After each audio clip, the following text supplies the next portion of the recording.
Bueno, muchas gracias a todos. Mi nombre es Vicente Telles, represento la cultura azteca de la Gran Tenochtitlán.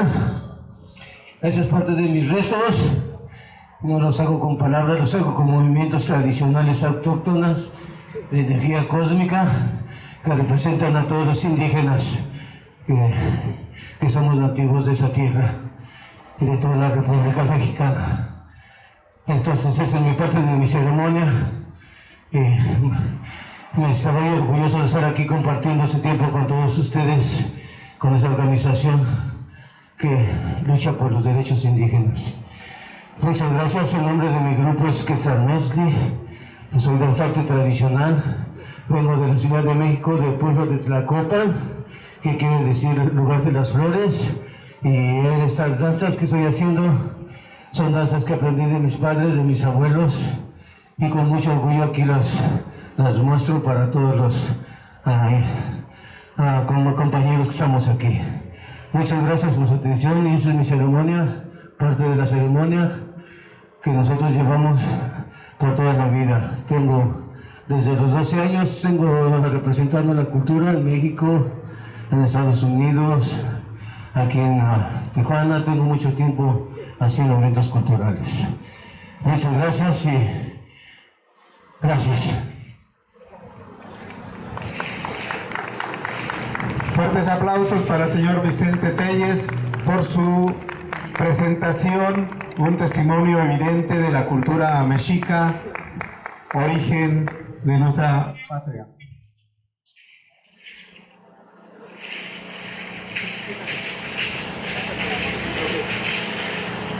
Vamos a iniciar con nuestro acto protocolario y les pedimos muy atentamente al señor Rogelio Méndez que nos acompañen aquí en esta parte, al profesor José Luis González Padilla, si nos permite acompañarnos. Aquí viendo para... Le pedimos también al maestro Francisco Paulino Sierra Cruz,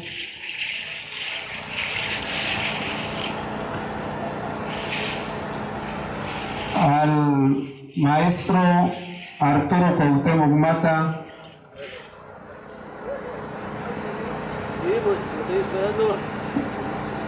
al licenciado Miguel Ángel Samaniego Smith, por favor.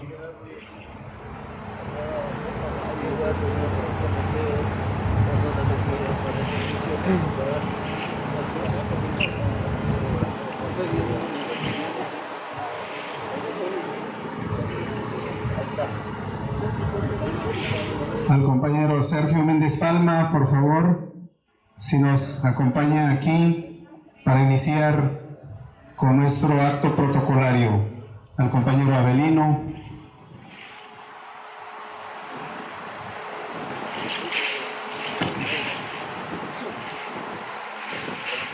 Sí, muy bien.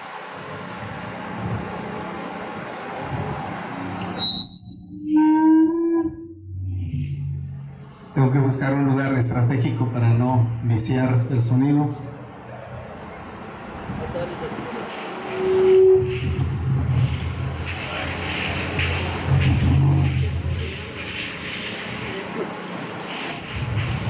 A la maestra María Elena Olivas, por favor, si nos hace bien de acompañarnos.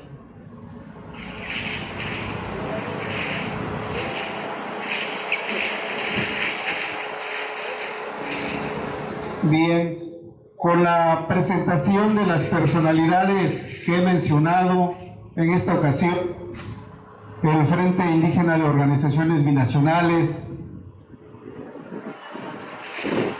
en un acto y gesto cívico, patriótico, con esta idea de recordar uno de los héroes nacionales que participaron de manera importante para que tengamos un estado laico, que es el licenciado don Benito Juárez, y también conmemorar el inicio de la primavera, han pensado en un acto solemne, ocasión, para festejar, conmemorar el natalicio de don Benito Juárez. Y primeramente le cedo la palabra al ciudadano Rogelio Méndez, coordinador estatal del FIOP, para que dé las palabras de bienvenida.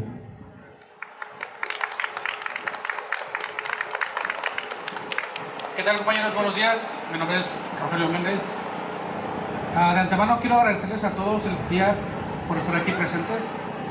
Sabemos que es un día domingo familiar, que muchos dejan de hacer sus cosas personales o familiares para acompañarnos el día de hoy, y agradecer a las personas aquí presentes que nos están acompañando aquí, y en especial al señor Sergio Méndez, coordinador de concejales del Frente Indígena de Organizaciones Binacionales, que fue el encargado de coordinar y organizar todo este gran evento.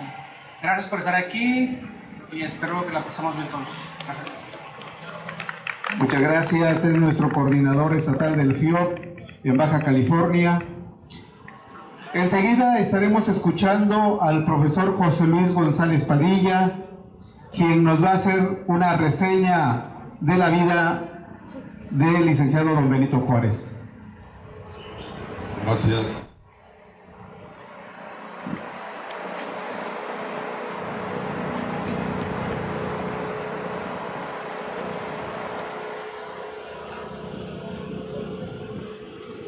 Muy buenos días a todos. Me han pedido que haga una remembranza de don Benito Juárez. Esto no va a ser muy largo para que no se vayan a impacientar. Realmente lo que tomé de aquí fue de un libro autobiográfico de don Benito que se llama Apuntes para mis hijos. A veces la palabra de don Benito va a aparecer en cualquier momento. En la sierra de Oaxaca, el 21 de marzo de 1806, la patria ha parido un niño, Indito Zapoteca, a quien le dieron por nombre Benito, quedando huérfano a los 3 años. Según cuenta él mismo en sus memorias, no recuerda el rostro de sus padres por ser muy pequeño cuando murieron. Lo protegieron en su orfandad sus abuelos paternos, que muy pronto murieron también. Lo recogió un tío llamado Bernardo, a este morenito color de la tierra en que nació. Al tiro se puso al quehacer de las tareas del campo hasta donde su tierna edad se lo permitía. Este tío, que era un buen tío, después de las faenas le inoculó el deseo por aprender castellano, ya que Benito solo hablaba la lengua materna, el zapoteco. Hizo hincapié don Bernardo de la importancia de hablar el castellano y escribirlo para poder progresar en la vida. No bastaron las lecciones efímeras del tío paterno para satisfacer las inquietudes del niño, que quería aprender más rápido. No había posibilidades de más en ese rancho lugareño, así es que el cabrito sin más abandonó al tío y se fue a pie a la capital de Oaxaca, donde trabajaba una hermana de cocinera. Era la costumbre de esos tiempos servir en la capital con alguna familia en el servicio doméstico a cambio del pan y de algún acercamiento a la educación primaria, elemental por cierto, deficiente y clerical. Era el destino de los indígenas pobres. ¿Y había otros? Generalmente los indígenas, aún ahora, pertenecen a los más pobres del país.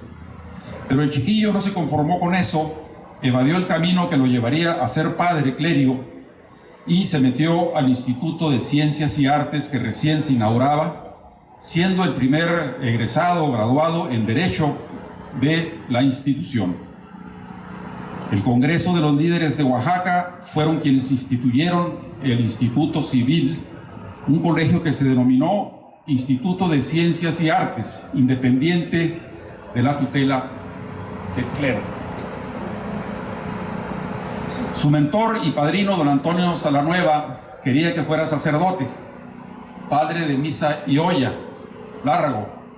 Esto de padre de misa y olla es que eran sacerdotes muy humildes que daban la misa y tenían acceso a comer. Le decían Lárragos porque su conocimiento era sobre un tratado de teología de un señor de apellido Lárrago. Pero el estudio de la teología no le apetecía, le mareaba. El dogma con que se tenía oprimido al pueblo le disgustaba. Reticente a todo lo que oliera a clerigalla, pues en carne propia desde niño recibió humillaciones y observó el abuso que el cuerpo de la iglesia hacía a los más pobres de los pobres, los indígenas. En 1834 frisaba los 28 años, recibió su título de abogado después de haber estudiado jurisprudencia desde 1828. 6 años. La conserva, los conservadores, los clérigos que desde entonces manejaban la educación, además de los panteones, los diezmos y las primicias y todo lo demás que entorpecía el desarrollo de la economía, pues poseían la tierra que la mantenían ociosa, muerta, en posesión de la Santa Madre Iglesia, la tierra estéril e infecunda. Llamaban al Instituto de Ciencias y Artes, donde estudió el señor Benito Juárez, casa de prostitución, y a los maestros y estudiantes herejes y libertinos. Aquí cito las palabras de don Benito, en su libro Apuntes para mis hijos. 6 años antes de titularse, en 1829, 8 años después de la consumación de la independencia, se anuncia una próxima invasión española a través del istmo de Tehuantepec.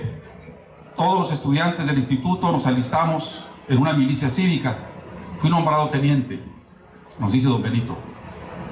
No sabían que le dieron un grado militar de teniente para defender la patria. Mucho antes de ser el presidente de la República, don Benito ya había ocupado varios cargos en la administración pública. En 1830 fue regidor del Ayuntamiento de Oaxaca, 1833 diputado al Congreso del Estado, 1846 presidente del Tribunal de Justicia del Estado de Oaxaca y 2 veces fue gobernador de su estado, antes de acceder a la presidencia de la República. Tenía carrera administrativa de cómo arreglar la cosa pública en el estado de Oaxaca. Por esos años los conservadores se fueron a las armas y por el momento el incipiente proceso liberal fue detenido, derrotado. Dice don Benito, se hallaba todavía el clero en pleno goce de sus fueros y prerrogativas y su alianza estrecha con el poder civil le daba una influencia casi omnipotente, no solamente con el poder civil, sino también con el poder militar. En aquella época la república, o más bien todavía no había república, la patria la formaban 2 pilares, 2 cuerpos, el cuerpo militar y el cuerpo de los sacerdotes, del clero. Sigo leyendo palabras de don Benito. Fuero que los sustraía de la jurisdicción de los tribunales comunes, les servía de escudo contra la ley, de salvoconducto para entregarse impunemente a todos los excesos y a todas las injusticias. Los aranceles de los derechos parroquiales eran letra muerta. El pago de las subvenciones se regulaba según la voluntad codiciosa de los curas. Sigue hablando don Benito, escribiendo. Entre tanto, los ciudadanos gemían en la opresión y en la miseria porque el fruto de su trabajo, su tiempo y su servicio personal, todo estaba consagrado a satisfacer la insaciable codicia de sus llamados pastores. Si ocurrían a pedir justicia, muy raras veces se les oía y comúnmente recibían por única contestación el desprecio o la prisión. Yo he sido testigo y víctima de una de esas injusticias. Fue preso durante 9 días por defender a gente del pueblo que reclamaba sus derechos. Y sigue diciendo don Benito, estos golpes que sufrí y que veía sufrir casi diariamente a todos los desvalidos que se quejaban contra las arbitrariedades de las clases privilegiadas en consorcio con la autoridad civil, me demostraron de bulto que la sociedad jamás sería feliz con la existencia de aquellas y de su alianza con los poderes públicos, y me afirmaron en mi propósito de trabajar constantemente para destruir el poder funesto de las clases privilegiadas. Así lo hice en la parte que pude, y así lo haría el Partido Liberal pero por desgracia de la humanidad, el remedio que entonces se procuraba aplicar no curaba el mal de raíz, pues aunque repetidas veces se lograba derrocar la administración retrógrada, reemplazándola con otra liberal, el cambio era solo de personas y quedaban subsistentes en las leyes y en las constituciones los fueros eclesiásticos y militar, la intolerancia religiosa, la religión de Estado y la posesión en que estaba el clero de cuantiosos bienes de que abusaba, fomentando los motivos para cimentar su funesto poderío. En el año de 1841, la Corte de Justicia me nombró juez de primera instancia del ramo civil y hacienda de la capital del estado, de Oaxaca. Golpes y contragolpes se sucedían por esos años, se sucedían gobiernos conservadores y se alternaban gobiernos liberales, sin que nada o casi nada cambiara, pues las leyes seguían siendo las mismas y daban a la oligarquía eclesiástica los parabienes sabidos y por haber. En 1846 ya había ingresado el ejército norteamericano a nuestra patria, dice don Benito. En esta vez estaba ya invadida la República por fuerzas de los Estados Unidos del Norte y el gobierno carecía de fondos suficientes para hacer la defensa. Igual pasó cuando fueron a combatir a Texas, que le pedían al señor del dinero, que era el clero, aportaciones para defender la patria, y ni un solo centavo salió. Lo mismo cuando Miramón ya estaba muy acorralado, fue a pedir 2 millones de pesos a la iglesia y no le dieron ni un solo peso. Y bueno, Miramón estaba defendiendo obviamente la posición de la conserva de la iglesia, ¿no? Imagínense, ni siquiera para defenderse, ¿no? Entonces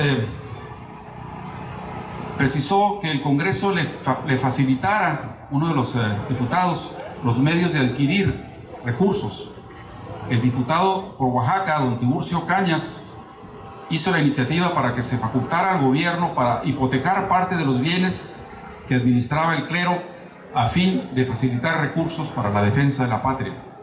Desde luego, hubo tantos apéndices de la mayoría conservadora que aunque se aprobó la solicitud, esta no prosperó. La conserva, en medio de la invasión, derrocan al vicepresidente del gobierno, Valentín Gómez Faría, a quien la oposición consideraba el líder de los liberales, y es cuando entra en escena el general Santana, de fatídica memoria, abandonando la defensa de la patria y regresando a empoderar a los golpistas. Mientras tanto, los liberales en Oaxaca habían retomado el gobierno, nombrando a Benito Juárez como gobernador interino, puesto que ocupó hasta 1852. Santana, al que llamaban también el 15 dedos, por razones obvias, perdió un pie. Santana, el 15 dedos, tomó preso a Juárez y este fue enviado a La Habana, donde siguió su viaje a Nueva Orleans, donde trabajó forjando puros. Luego se embarcó vía el Canal de Panamá para arribar a Acapulco e incorporarse a las tropas de Juan Álvarez e Ignacio Comonfort, invitando a regresar a la patria a otra docena de exiliados para integrarse a la lucha. Santana se va del país y se echa a andar el plan de Ayutla. Juan Álvarez desconoce el plan y parte de Texas, donde tenía su cuartel general, para tomar por la fuerza la presidencia de México. Desiste ante el repudio de la conserva y las trampas de los liberales tibios o moderados, cuyo líder era el general Ignacio Comonfort, que se alza con la presidencia de la República. Juárez, en ese momento del triunfo de los liberales, se va a la gobernatura de Oaxaca a poner al Estado de pie. Allá lo espera la conserva para trampearle el camino. Ante la toma de posesión de los nuevos gobernadores se acostumbraba a asistir a una misa en honor del nuevo mandante, pero como odiaban a Juárez, los eclesiásticos, por las reformas que estaba haciendo de la ley, que van desmereciendo los intereses del clero, ya había una ley Juárez, una ley Lerdo, que empezaba a menguar los intereses del clero, que es el antecedente de lo que vendría después, las leyes de reforma. Le cierran las puertas de la iglesia como un desaire para que no asista al Tedium, que era una misa que se celebraba cada vez que había un gobernador nuevo. Esto como una provocación para que Juárez usara la fuerza para ir al tedio. Juárez no cayó en la trampa, simplemente no asiste y deja clara su postura. Leemos en su libro. Dice Juárez: de este modo evité el escándalo que se proyectó y desde entonces cesó en Oaxaca la mala costumbre de que las autoridades civiles asistiesen a las funciones eclesiásticas. A propósito de malas costumbres, había otras que solo servían para satisfacer la vanidad y la ostentación de los gobernantes, como el tener guardias de la Fuerza Armada en sus casas y la de llevar en las funciones públicas sombreros de una forma especial. Desde que tuve el carácter de gobernador, abolí esa costumbre usando de sombrero y de traje el común de los ciudadanos y viviendo en mi casa sin guardias de soldados y sin aparato de ninguna especie, porque tengo la persuasión de que la respetabilidad del gobernante le viene de la ley y de un recto proceder, y no de trajes ni de aparatos militares propios solo para los reyes de teatro. Tengo el gusto de que los gobernantes de Oaxaca han seguido mi ejemplo. Y ya casi vamos a terminar. La guerra de los 3 años. Entonces, cuando el débil de Comonfort empezó a marear el asunto, ya que lo presionaban, acá lo digo más abajo, pues vino una guerra atroz entre hermanos, los conservadores y los liberales, que duró 3 años. Con los liberales en el gobierno, como presidente el general Ignacio Comonfort, quien dejó hacer en el Congreso a los diputados liberales la Constitución de 1857. Ahí hagan ustedes la ley, lo mismo que dijo Carranza cuando la del 17, ¿no? Ustedes hagan la ley, yo me someto. Bueno, Comonfort dejó que los diputados liberales hicieran las leyes de reforma de 1857, que fue aprobada por mayoría, y estaba en el puesto de presidente de la Suprema Corte de Justicia el licenciado Benito Juárez. Ley que en lo general trataba el asunto de poner un coto a las autoridades eclesiásticas sobre los asuntos públicos, que en resumen consistía en lo siguiente. 1. Separación absoluta de los asuntos de la Iglesia y el Estado. 2. Supresión de las corporaciones religiosas, cofradías, hermandades y congregaciones en general. 3. Cierre de los noviciados en los conventos de monjas para que ya no hubiese más religiosas. 4. Declaración a que pasaban a propiedad de la nación absolutamente todos los bienes del clero. 5. Libertad religiosa. ¿Esto qué quiere decir? Que hubiera libertad de creencias, que no solamente el catolicismo fuera la religión del país. 6. El matrimonio se declara un contrato civil. 7. Los cementerios quedan fuera del poder de la iglesia, porque los principales, los fifís de la época, se sepultaban en la catedral, ¿no? Y eso era, para empezar, antihigiénico. Entonces, por eso los cementerios quedan fuera del poder de la iglesia. Rompimiento de relaciones con el Vaticano. Todo esto era para los mochos, como se les conocía a los conservadores, y le llamaban mochos porque usaban un kepí que cortaban la visera, dejaban una visera más corta, por eso se le llamaba los mochos.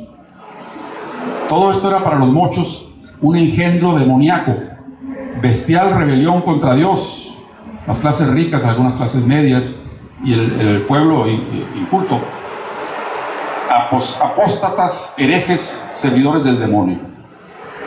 Y a todo el que votó estas leyes se les excomulgó. Y en aquella época la excomunión era algo muy fuerte, aún para los liberales, que también eran creyentes, ¿no? La arremetida vino con todo. El tío de Comonfort le temblaron las corvas, pero también liberales más serios, el pueblo hipercatólico, miembros del gabinete, pensaron que era mejor por el momento darle para atrás a la Constitución de 1857. Y esta anécdota que les voy a contar, ya casi para terminar, habla muy claro de la posición de este hombre que tenemos atrás. Sucedió el 4 de diciembre de 1857 que el general Comonfort se dio un autogolpe de Estado, eliminando el Código Político de 1857. Manuel Paino, escritor, fue testigo de un diálogo muy breve, en lo oscurito, que mantuvo Comonfort con don Benito Juárez. Ignacio Comonfort dice a Juárez: he decidido cambiar la política. Juárez, impasible de profesión, no hizo ningún gesto de sorpresa. respondió calmosamente. Habla Juárez. Algo sabía yo de eso, Nacho. Se tuteaba él con el presidente Ignacio, ¿no? Pero como nada me habías dicho, yo tampoco quise mencionar el tema. Habla Comonfort. Bien, pues ahora te lo digo todo. Es necesario que cambiemos el rumbo que llevamos. Te invito a que me acompañes. Juárez le contesta. ¿De veras? Pues te deseo muy buen éxito y muchas felicidades en el camino que vas a emprender. Pero no te acompaño. Ahí fue donde empezó a parar la bandera de la patria que hoy conocemos. Después, más adelante, de que los compañeros de ruta abandonaron a su suerte a Comonfort y no hubo presidente, por ley, la nueva ley que acababan de aprobar, según la Constitución recién aprobada, toma su lugar el presidente de la Suprema Corte de Justicia como presidente de la República, don Benito Juárez. Luego vino la llamada Guerra de los 3 años, donde se dieron con todo liberales y conservadores, mochos y rojos. Derrotada la conserva, revive de las cenizas con la intervención francesa, la clerigalla y sus acólitos, que sufrimos durante 6 años más. La guerra contra los franceses duró 6 años. Hasta que le llegó su hora al emperador Maximiliano y de sus alfiles mexicanos, Miramón y Mejía, en el Cerro de las Campanas. Muchas gracias. Agradecemos al maestro José Luis González Padilla su intervención, en donde nos mencionan rasgos importantes de la vida del licenciado don Benito Juárez García. Enseguida tenemos la intervención del profesor Francisco Paulino Sierra Cruz, integrante del Consejo General de Planificación Lingüística de Tusabi, que es la lengua mixteca, y también coordinador estatal de Educación Indígena en Baja California. Escuchamos su mensaje.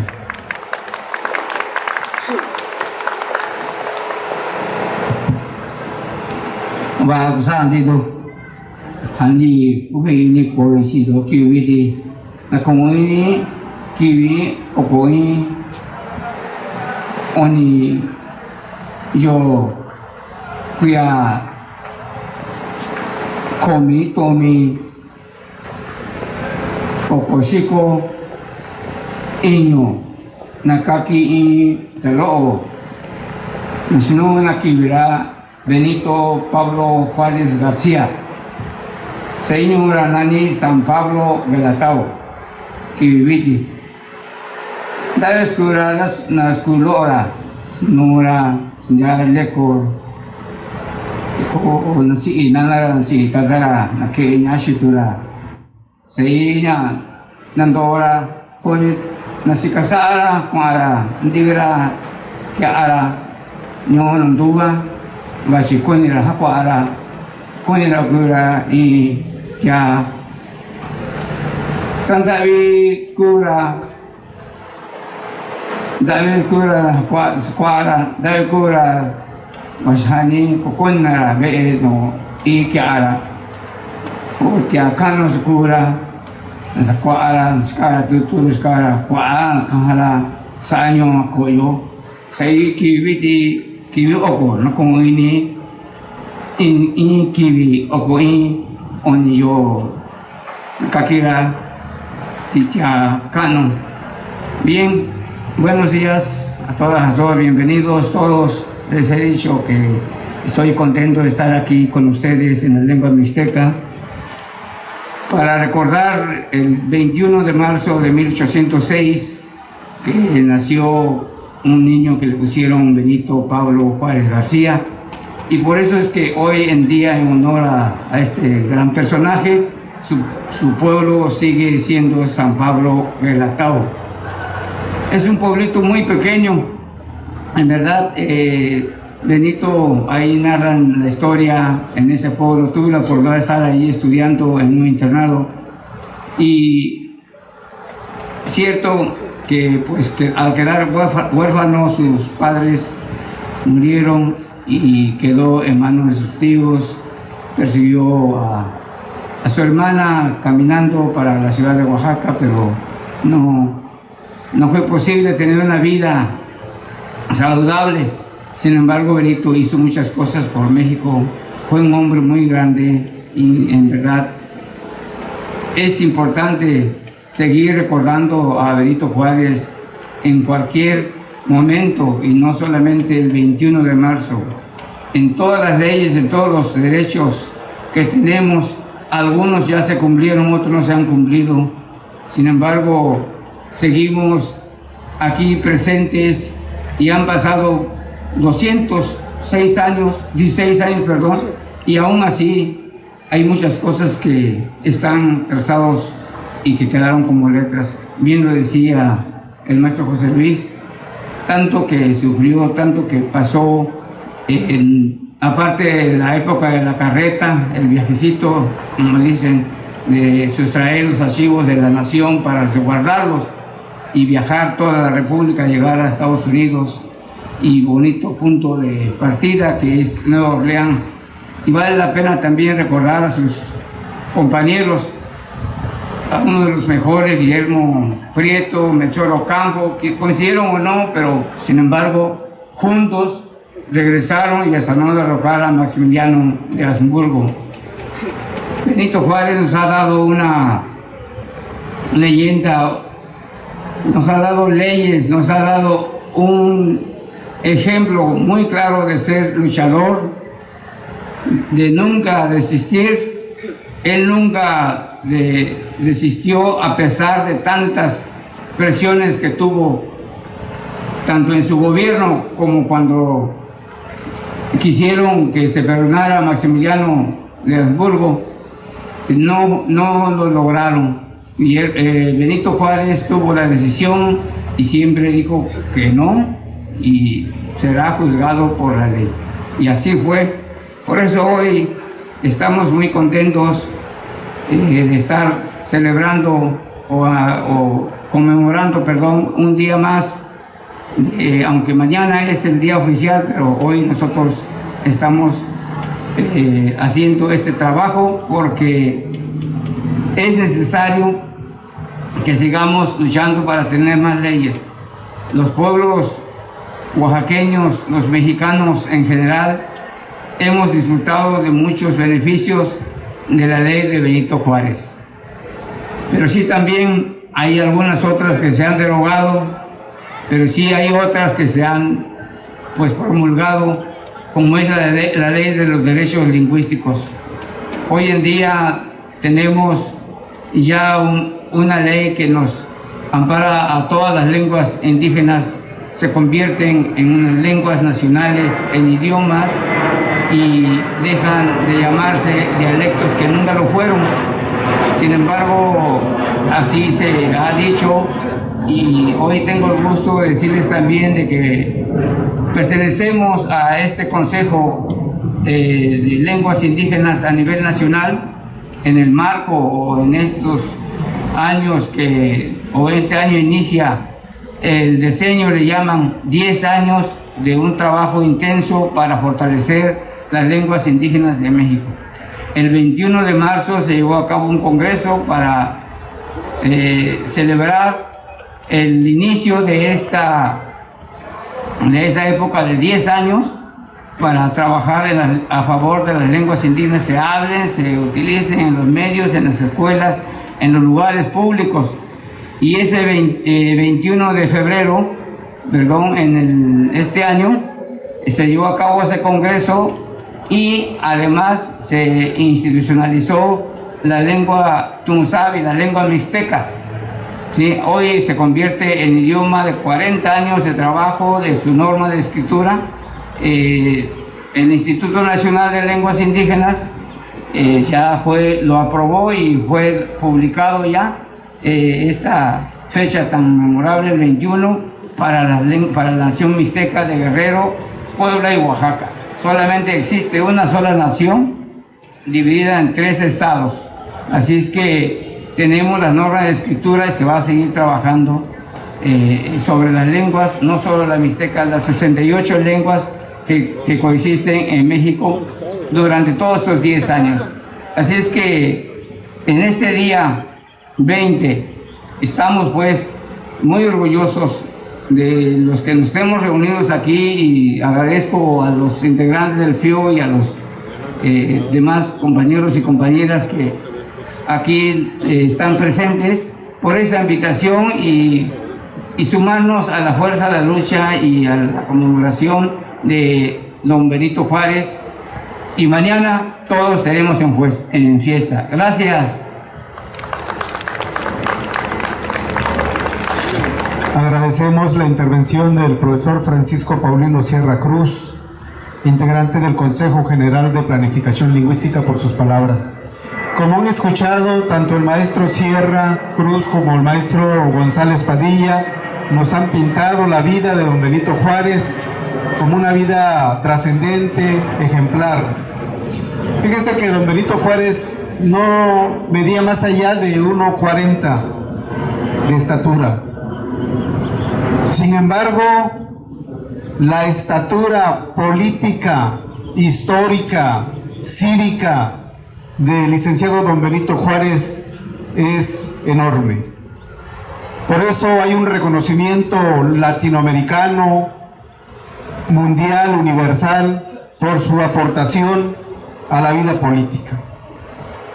Tanto en las intervenciones de Estados Unidos, las invasiones a otros países, la invasión permanente que Israel está haciendo con sus vecinos, ahora la guerra, la invasión de Rusia a Ucrania, en esas circunstancias de invasión de un país a otro, cobra relevancia lo dicho por don Benito Juárez: entre los individuos como entre las naciones, el respeto al derecho ajeno es la paz.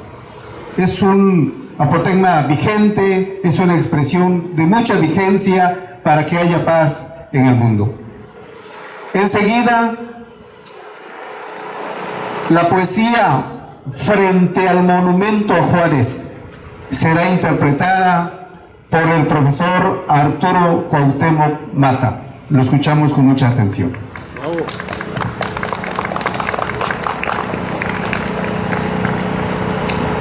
Muchas gracias. Jóvenes presentes, junto con el profesor Luis Ernesto, es importante dirigirnos a ellos, a los jóvenes que vienen a danzar para conmemorar también este año luctuoso, año conmemorativo.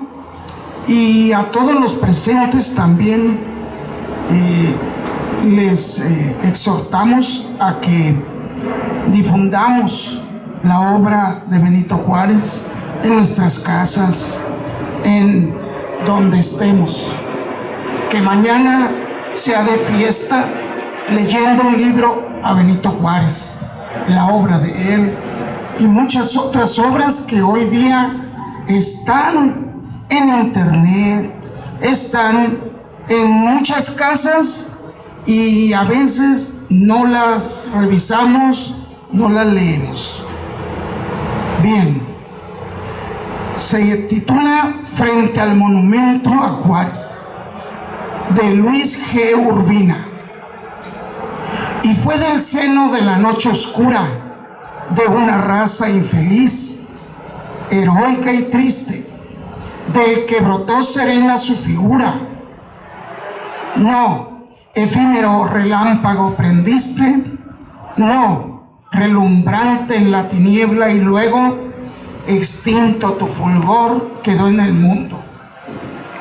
No, Señor, fue tu brillo en lo profundo de la terrible noche de la raza, hundida en un sopor meditabundo, perenne antorcha que el pavor rechaza, fanal insomne que a los vientos reta, astro que resplandece y amenaza. He aquí por qué la multitud inquieta agitase y estamos frente a frente. Tú, la inmortalidad, y yo, el poeta. Inmenso y grave tú, yo, reverente. Y humilde tú, memorizando en sueño, yo, voz que canta y átomo que siente. La puerta del no ser giro en sus gonces, y entraste tú, llevando hasta la muerte el color y la fuerza de los bronces. Trasmontaron los soles de tus días penosos y el derecho tu bandera. Ampara nuestras dulces alegrías, el azul de tu cielo reverbera con flamante esplendor, con el anhelo de dar al aire luz de primavera. En ti reposarán de tu viaje azul las golondrinas bulliciosas, sacudiéndose el polvo del plumaje. Hasta ti llegarán las mariposas y te enviarán perfumes en el viento, los rojos incensarios de las rosas. No provocas temor ni odio inspiras, pero quedó sobre tu ceño adusto el resplandor de las sagradas iras. Salvaste a la República en tu augusto deber, Señor, estás aquí por eso y porque fuiste grande y fuiste justo. Padre de tu cabaña de improviso salió firme, tenaz, clarividente, como un fulgor de paraíso. Tu alma indígena, entonces en oriente, hubo aurora y el sol de tus montañas, con flecha de oro, se clavó en tu frente.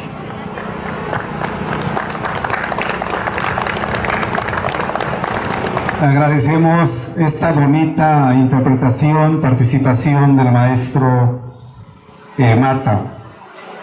Y con esta participación cerramos el acto protocolario. Agradecemos a nuestros invitados que nos hayan acompañado. Les pedimos que pasen a ocupar sus lugares en donde se puedan participar. Sí.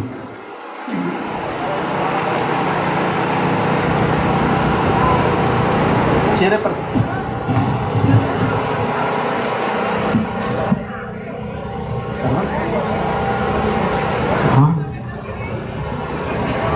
Bueno, escucharemos la intervención de la maestra María Elena Oliva, que viene en representación del ayuntamiento.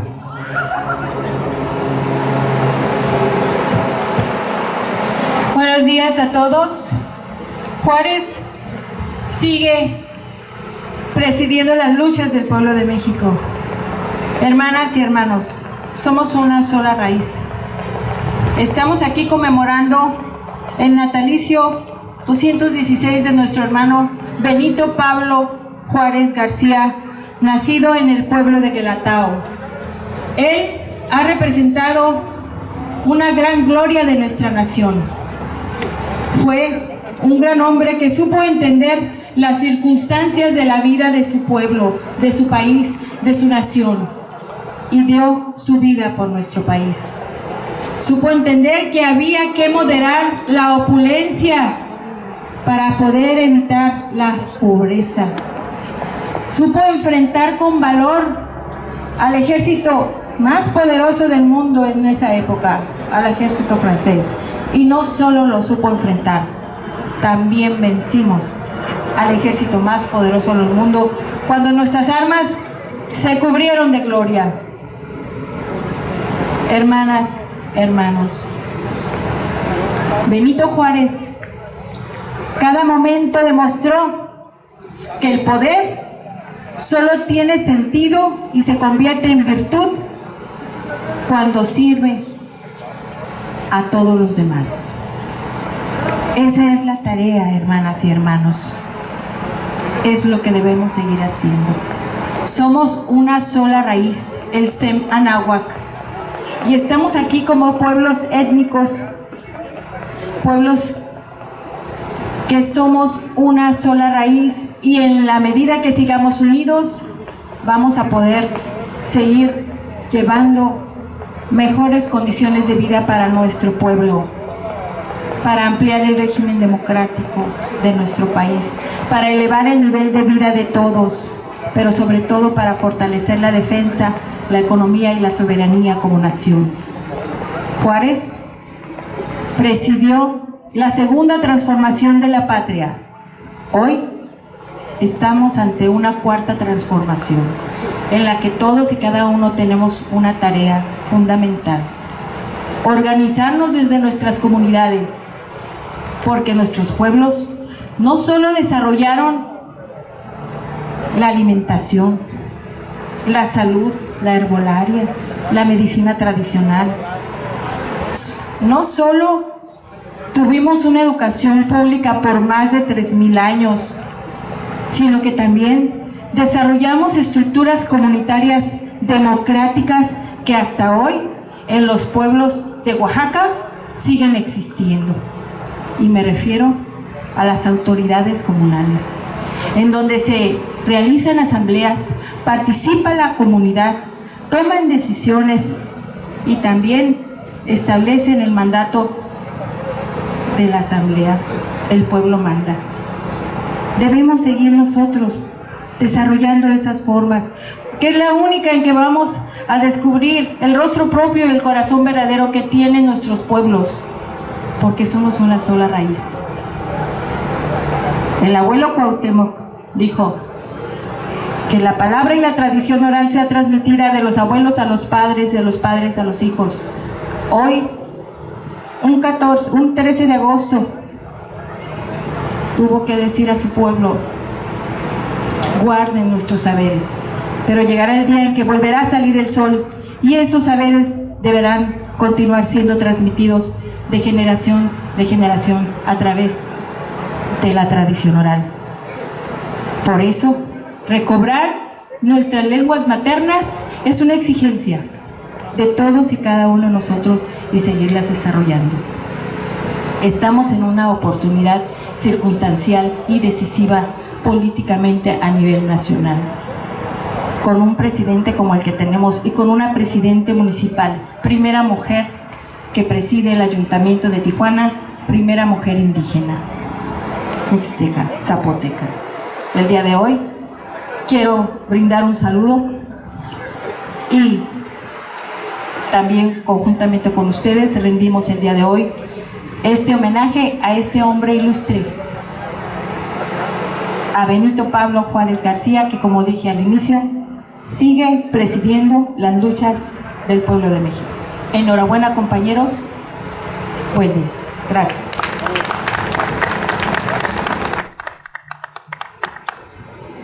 Agradecemos a la maestra María Elena Oliva su participación